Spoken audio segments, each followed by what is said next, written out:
Hello, hello. Good evening. All right. So today is still February 3. It's a Saturday. It's exactly 8 o'clock and 21 minutes. All right. So there. So I got my stick of the matter. Okay, so I kind of like make bugaw-bugaw the lamok. Okay, so there, and I have like, give me five, give me five, give me five. Okay, so I have to tell you this, for the past couple of days, I've been like preoccupied doing my kind of thing as a beautiful podcaster. Okay, this is Teacher Felbert of Sanctuary for the Stumbled Podcast. Okay, I'm a teacher, I'm an artist, filmmaker. I occasionally into acting, and I freelance as internal and external auditor. Okay, I'm 49 years old, soon to be 50. So I'll be 50 on April 15. So probably it's my destiny to be into internal and external auditing, and well, I can become a forensic accountant at the same time, right? So do I look beautiful here of this wardrobe of mine? Okay, oh my god, I gain weight. It's like I'm buntes. Alright? Alright. Okay, so I have like this huge stick of the matter, okay? So my topic for tonight is about a BIR thing, okay? How to pull through a letter of authority, or LOA, or LOA, okay? Everybody in business, and everybody who's a tax practitioner, and everybody in BIR knows what a LOA. It's a BIR tax case. Alright? Alright. There. So I've been here in 1997, so I worked with Obi Montessori in 1997, and since then I've been doing internal and external auditing. Not without the knowledge of Obi Montessori, actually I moonlighted even when I was an internal auditor and college teacher in Obi Montessori and branches. Okay, I moonlighted as a kind of like a retainer accountant, and at the same time a part-time college teacher at STI Cubao. Alright? Alright, so the old STI, the one besides Fisher Mall.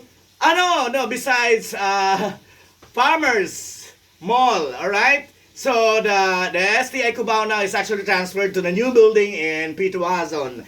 And at the same time, I did teach there like for like 5 months. 3 months in October, November, December, and I didn't know I have bipolar disorder. I wasn't able to actually pull through. Finishing the semester, was overwhelmed because I was given like a full load. Okay, my bipolar mind could not pull through talking for the whole day. Okay, all right, and the sahod is not as good as like when I do internal external auditing and forensic accounting. All right, but I'd like to, the teacher in me is really like excited and interested to like share my ideas and what I learned, but I want to be able to teach by invitation. All right, all right. So how to pull through a BIR tax case, or a letter of authority, or LOA. Okay? So shout out to Chef Jesse of Balyangaw of Kusina ni Palang. You see, I'm excited to do this because I have GCash. Alright, so more shout outs. I can do this every hour if needed, okay? So that I'll have GCash. Yeah. Shout out Kusina ni Palang. I hope you'll deliver like a GCash and a very masarap na food from Chef Jesse of Kusina ni Palang. Alright? Alright, so there. Yeah, high five, high five, high five. All right. So, well, I got this bunch of like wardrobe. Okay, some were left in where is that? In my apartment in Tandang Sora. Okay, I don't know what they did with my wardrobe and my books. Okay, I hope they read all the books that I left and the wardrobe of mine also. Also, I hope they kind of like wore them. All right. Okay, I'm happy that there's an ukay-ukay in Cubao that I can buy at 50 pesos. Okay, this is 50 pesos, you know. So I kind of like cut and to show my didi. Okay, and my beautiful legs. Okay, the Julia Roberts and me. Ha ha ha! Shout out, Kusina di Palang. Okay. There, letter of authority, okay? Or a LOA, a BIR tax case that we call, alright? Alright. Okay. So, if you have a tax deficiency, okay, if you have a tax deficiency over like 3 million, okay, so you are actually sent a preliminary notice, alright? What you call this? Preliminary notice, you are informed that you have this deficiencies, alright? So you are gonna wait for like, you can actually do a protest on that, and then eventually there's a final notice, okay? And then you talk to the sets of examiners, like there are two of them actually. Actually one only that's what you call this? There's one examiner that will talk to you and a supervisor, okay? So you are actually informed that these are your deficiencies, okay? A deficiency on VAT, a deficiency on income tax, a deficiency on withholding taxes, and the other one is improperly accumulated retained earnings, all right?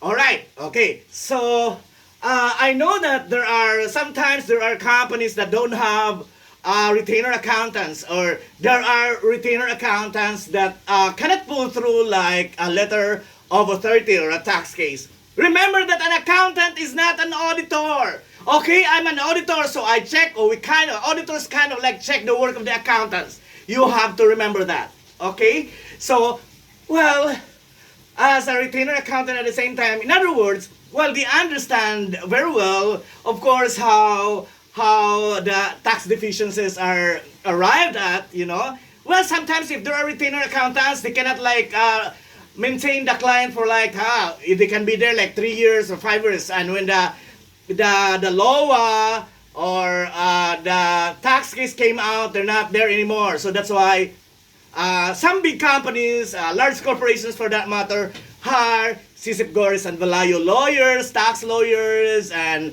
other prominent accounting and auditing firms. Okay, they have like retainer or sometimes resident tax lawyers. Okay, so when you do that, okay, so there are like of huge professional fees. All right.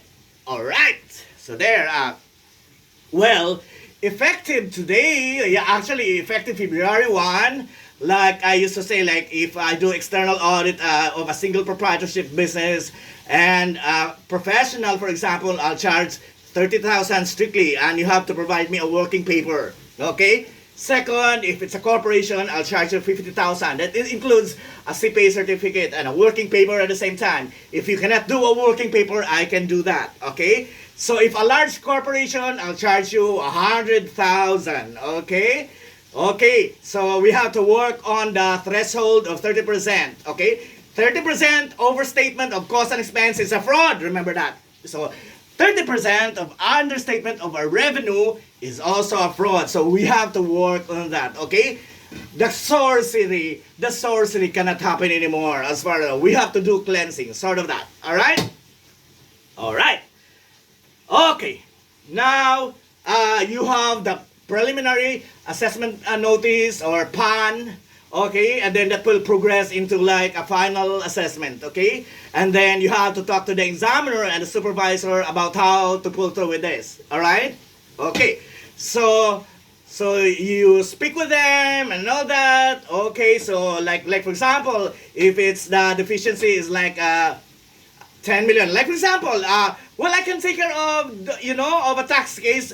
Also, I've been doing this for like time immemorial since I came to Manila. Okay, since I work as internal auditor of Obi Montessori in 1997, like for 30 years I've been doing this. And even in sleep, I would know trail. Alright? My bipolar mind actually works while I'm asleep. Alright? Alright. Okay, remember that an accountant is not an auditor, okay? We have to reconcile that. Auditors check the work of the accountants, alright? Alright. There, okay. Now, supposedly, like if you have a tax case of like in the year, today is 2024, alright? I know that there are already notices as far as BIR notices as far as taxable year 2023. All right? So if you guys are owners of the company or you are a professional, you talk to the person that can articulate, okay? Do not talk to somebody that's a fraud. Okay? That's a fraud. That doesn't even know, even graduated college, but takes care of a tax case. How pathetic asshole. Okay? So there. Do not engage in just a mere accountant. Okay? A retainer accountant. Okay? Do not engage into that somebody. That somebody is not as beautiful as Teacher Felbert. Alright? So you hire somebody who understands everything, an auditor for that matter, an external auditor for that matter, or an internal auditor, because the internal auditor is like a forensic accountant. He knows the details, like what I said, sarap to the bones. Okay, you himay the bones, you eat the unod, what you call this, laman, and then you put the bones in the plate. Sarap to the bones, alright? Okay. Shout out, Jessie, of Kusina ni Palang. Day, alam mo na, chef, ha? There, ginanahan ako kaagad. Kawawa ang bakla. Alright. Okay, preliminary assessment notice, you make a protest on that. And then final notice, you make a very riveting, okay? Kind of like writing, okay? A protest for that matter. And I'm very good at writing and articulating. Okay? Wow, yeah, and I don't get intimidated in that. My mother told me to read books so that I won't get intimidated. Alright? Alright. There. Okay. So, if you won't mind your LOA or tax case, sometimes the LOA for a particular taxable year or tax case will proceed to the region. All right? Okay. So it's gonna go there to the region. Okay. Once in the region, actually, once in the region, so it will go to the assessment division and they're gonna come up with a PAN as well and a final assessment. That's when the time you again actually do a protest for reinvestigation. Okay, you write the assessment that we want the case to be reinvestigated. So we're asking for you guys to turn over the case or the docket to the district. Okay, when you say district, it's your RDO. You may be in Makati, you may be in Mandaluyong, you may be in Pasig, Quezon City, Rizal. Alright? Or San Juan. Alright? So there. Okay, so tax cases are like, I don't know, these are like milking cow or some people. I'm sorry guys, but it's reality. Okay, so if you have like a 10 million tax case, for example, okay, if it's in the region, it's like gonna be pulled out in like at 40% or sometimes 50, okay? But if you have a reinvestigation, for example, it goes back to the district, you can actually pull it out between 10% to 30%, depending on how beautiful your examiner is, okay? So there, right? Believe me, because I've been doing it for such a long time, since I was here in Manila in 1997, and I'm still a virgin until now. I'm still a virgin during the time, and until now I'm still a virgin. You know that? You know that. You should know that. Putang ina, hindi pa kang bakla. Alright, so there. You write a protest letter to the region in the assessment division, asking them to kind of like return the docket or the tax case to the district. Okay, sometimes you have to do, hello, you make a little ganyan, padanlog. Okay, so that your docket or your tax case can be facilitated to go back to the district. Okay, and so once you talk to the examiner and the supervisor, that's when the time you beg, okay, that your company is losing and that your parents are dying, okay, the stockholders are actually in the ICU already, okay, so that they make awa to you also. Well, we can pull through that 10 million, like 10 to 30%, okay? In the region, you can pull out the case at 40 to 50%, sometimes 60. All right? So from the 10 million tax case, as long as you can defend, okay? And I'm very good at defending all that because, I'm very good at bending as well, all right? So you can talk to them so that you can pull out the case at like 30% maximum, okay? Okay, so from the 30%, that's supposed 10 million, is supposed to be 3 million, 1.5 to the BIR, the Kabanang Bayan of the national government, 1.5 to the team, okay? Padanlog, facilitation, that's reality, okay? It's an SOP that they call, okay? So the accountant gets like a bonus from the examiner. They get like 5% of the 1.5. Okay, there. Okay, strictly, if I will handle your tax case, for example, if it's like 3 million below, I'll charge you 50,000, okay? Plus petty cash, plus a bonus, okay? If the tax case is like 3 million above, okay? If the 3 million above, like 100 million, okay? That's a 50, how much is it? Yeah, 3 million below, 50,000, 3 million above until 100 million. No.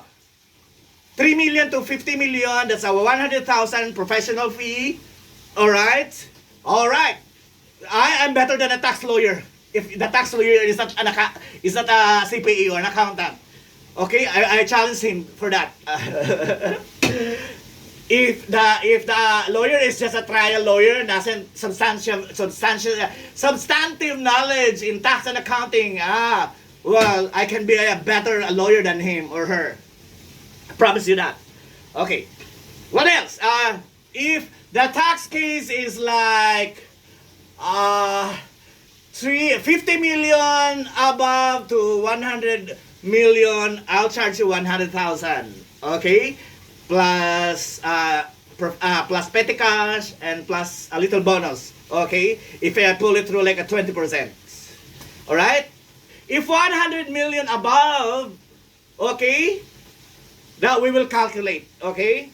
We will calculate then what's the increase of the 100,000 professional fee. Okay? If it's 100 billion above deficiency, tax deficiencies, okay? I'll charge you 100 million plus. Okay? So there's not any more contingency upon like if I pull through that, you give me a vehicle, an auto. 2 beses na akong prinamisa ng mga let's say mga tax clients na yan. Walang nangyari. Tang ina, yung pangalawang promise po, tang ina, sila na lang naghahati-hati nung nanonood ako sa yung mga examiner at saka naghahati-hati na sila ako na kasi nandun ako sa Boracay. Kakahiya. Well, I have to be friends with them because they are the people in the institution. Whether we like it or not, we have to be friends with them. Okay, plastikan lang. Charot, charot, charot, charot. Okay? Kawawa din naman sila. Naghanap buhay lang din naman.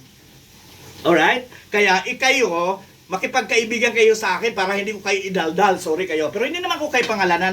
Naawa naman din ako sa inyo. May mga anak din kayong pinapaaral. Alright? Alright. So for example, the tax case or the docket is there na in the district. Ayun na, do not pull it out. It goes back to the region, and the region actually, in the assessment, it actually progresses and it climbs to the collection department, okay, of the region. There in the collection department, okay, that will progress into the legal department, and you will be issued subpoena ducis tecum. Okay, so there's a warrant. Okay, there's a warrant to seize your properties. There's a warrant to seize your or to freeze your bank accounts. All that. Okay, so you have to be nice with these people also, as I'm nice to them. Okay, and you have to be nice to me too. Okay. Okay? Especially if you are non-compliant. Oh my God! Especially if you only complied 2% for VAT or 5% and then 1% for income tax. You asshole! You pay me 150,000 for your tax kaya to your EFS. Okay? That professor in Ateneo, remember that asshole?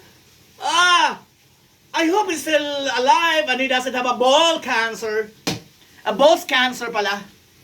Okay? Shout out Kusina ni Palang. I'm always shouting out for you. Okay? So, it's a GCash plus a very masarap na food tomorrow. Indang! Sorry ka, Indang. Meron akong GCash and meron akong masarap na food tomorrow. Okay? So, there. What else? Okay. Okay. Okay. I have to tell you this, the process, okay? Believe me, if you want to know all these things, we have been friends with these people, okay? In the clouds. Okay? So, if you are able to actually do the investigation in the districts, okay? So, that team, the supervisor and the two examiners are actually going to do kind of revalida back to the region, okay? That's why, whatever that they make, well, they give a little percentage also to the group in the region. Okay, that's why we have to be nice to them too. Okay, that's why we have to understand also why 50-50. Okay, so you see, you want us taxpayers, you want us accountants to never bend. Okay, and then you guys are actually making it an SOP. Are you crazy? Kayo lang masaya, kayo lang. Kakaloka kayo ha. Okay. Yeah, and remember that the custodianship of the tax cases or the dockets, okay? The district actually has a list of tax cases, okay? They are assigned to like individual examiner. They have like an inventory of that, okay? So every year it's kind of like determined how many are left and how many are pulled through, and then they're already submitted to the region, okay? The region actually accepted that, and then the case is done, okay? Is made up, okay? So there. Okay, I can remember of the tax case with Nolly and that pathetic asshole from BIR who represented him as a tax lawyer. Putang ina, yan, na NBI tuloy. Kasi mahilig mangotong. Okay? He promised me 500,000 from the 2 million that we're supposed to hati. Okay? He only gave me 200,000 plus 50,000 which I gave to Nolly so that Nolly could buy a motor. Okay? So the 200,000 I give to my callboy friends. Okay? They fucked me. Okay? So I went to Baliangao and gave to my friends. Ganun lang. Okay? Not so much. Okay, so if I can pull through that 500 million tax case in Batangas, I'll buy a vagina. Alright? Alright. Okay, so the custodianship of the all the tax cases are gonna go to the region. Okay? The ones that are pulled out and the ones are pulled through and the ones that are left unattended, are not addressed. Okay? So there. So that's the process. Okay? 5 million below, 3 million below actually. the custodianship, 3 million to 5 million. Actually, the custodianship of the tax cases is until the region. Okay? 5 million, I guess, above goes to the national office. Okay? And if you don't take care of that, that will push through, that will progress into severe kind of like tax case, and will go to the court of tax appeals. Okay? The office of the Court of Tax Appeals is besides the office of the Ombudsman in Quezon City. In, wow, what do we call that? Okay? So there, so remember that if you do not take care of your tax cases, it's going to warrant you, it's gonna give you like a warrant of arrest.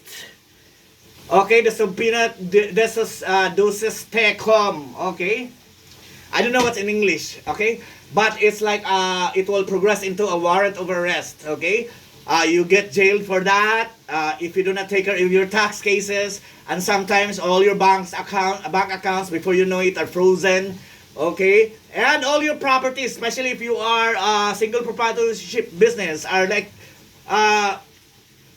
seized by the BIR. Alright? Alright. So there. So you guys should hire people like us, okay? Seasoned internal, external auditors and forensic accountants, okay? Do not deal with somebody who's not even a college graduate. Okay? Pull through a tax case in Bulacan, and he made kotong of the taxpayer, and when he wasn't able to pull through, he got me for that. Pathetic asshole. Pathetic asshole. Sana namatay na yung lecheng yun. Sunod bang gawin nyo yan, ha? Puro na kayo kutong, ha? Kayo mga putang ina, lahi ba nyo yan? Kakaya kayo, ha? Tangina, hindi ka graduate ng college, walang alam sa ano, nag-handle ng tax case, nung hindi na niya maayos, tinawag na niya ako. Yun pala, ang dami na niyang kokotong sa kliyente, putang ina, pati yung isang accountant na umuwi na ng butuan. Tangina, kinutungan yung inchik. Mamatay sana kayo, no? Kaya magkaroon kayo ng cancer na walang lunas hanggang namatay kayo, may cancer pa rin kayo. Okay? So, you guys don't especially with tax cases, that's a lot of money that you will spend, okay? Okay, so a little earlier I spoke about the 4 companies that sell official receipts as sources of input taxes for VAT returns purposes. So there, Kusina ni Palang again, Chef Jesse, shout out, and the people of Baliangao, alright? Okay, this is Teacher Felbert again. I'm 49 years old, I'm a teacher, I'm an artist, filmmaker, and a freelance as internal, external auditor, and can become a forensic accountant at the same time. And I'm occasionally into acting in independent films, alright? So, are you beautiful? Okay? So, I miss you kubaw na. Kanina lang ako nandoon. Okay, I'm gonna go back tomorrow and do like a kind of churba-churba, talk like that. Maybe in Starbucks. Okay, so I love you kubaw. Bye-bye.